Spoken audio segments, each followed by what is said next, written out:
প্রথমেই আমি ক্ষমা প্রার্থী, কারণ ভিডিওটা এডিট করতে আমার অনেকটা লেট হয়ে গিয়েছে। এখানে সকাল সকাল দেখি মা লুচি ভেজে নিচ্ছে, মানে গোপীসোনাকে ভোগ দিবে আগে, তারপর আমাদের মানে আজকে শিব চতুর্দশীর ভিডিওটা এটা আমি তোমাদের সাথে আজকে পোস্ট করব আর কি। মানে অনেকটা লেট হয়ে গেলো। এখানে আমার ভাই বোনেরা বসে আছে, আর ওটা আমার বুনু, জানোই তোমরা। তো সমস্তটা এখন ছানটান করে এসে আমি এখন গুছিয়ে নিচ্ছি, আর এখানে আমার বুনু আমাকে হেল্প করছে। আর মা তো প্রায় রান্নার দিকে। আর এখানে দেখো আমি পুজোর জন্য শাড়ি পরে নিয়েছি, শাড়িটার পরে একদম পুরো রেডি। এখন বৌদি আমাকে ফলগুলো আমান্য করে দিচ্ছে, আর আমি ঠাকুরের জন্য মালা গেঁথে দিচ্ছি আর কি। দেন এখন পুজো শুরু হয়ে যাবে। তো আবার একটা নতুন ভিডিওতে স্বাগত জানাচ্ছি তোমাদেরকে। আমার ভিডিওগুলো করতে একটু লেট হয়ে যায়, কারণ কি জয়েন্ট ফ্যামিলিতে থাকি, ভয়েস দিতে খুবই মানে প্রবলেম হয় আমার। কারণ যখন এক ভয়েসটা দিতে আসি তখনই কেউ না কেউ আসে।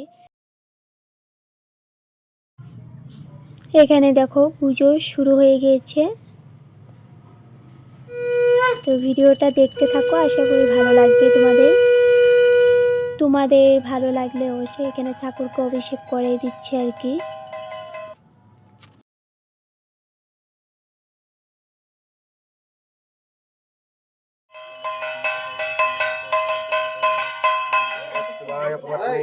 সকলে মিলে এখন একে একে জল ঢেলে নিব আমরা। তো কাকা বুনু দিল, এখন দাদা দিচ্ছে। তো একে একে সকলে মিলে জল ঢাললাম, আমিও ঢেলে নিলাম এখন।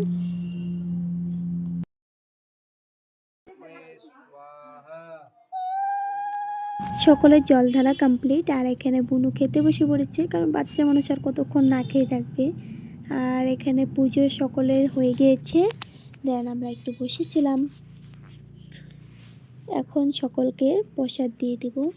তো এখানে আমি দেওয়া করছিলাম আর কি। তো সকলে মিলে প্রসাদ খেতে বসে পড়েছে। পুজোর দিনটা মানে আমি একটুকু মানে সময় পাইতেছিলাম না, আর এগুলো ভিডিও আমি একটাও করি নাই। যে যখন যেমন পাচ্ছিল ভিডিওগুলো করে দিয়েছে আমাকে, আমি তো মানে ভিডিও করতে মানে সময় পাইনি। তো এখানে তখন ফ্রেন্ডরাও চলে আসছে, তো ওদের সাথে একটু কথা বলছিলাম। আর আমাকে দাদা খিচুড়ি বানাইতে বলছিল আর কি, ভুনা খিচুড়ি। তার জন্য আমি এখানে ভুনা খিচুড়ি বানাচ্ছি। তো আশা করি ভিডিওটা ভালো লাগবে। আমার দিনটা তো এইভাবে কাটলো, আর তোমাদের কেমন কেটেছে অবশ্যই জানিও। ভিডিওটা ভালো লাগলে অবশ্যই লাইক কমেন্ট করে দিও। তো আজকের জন্য এইটুকু, টাটা।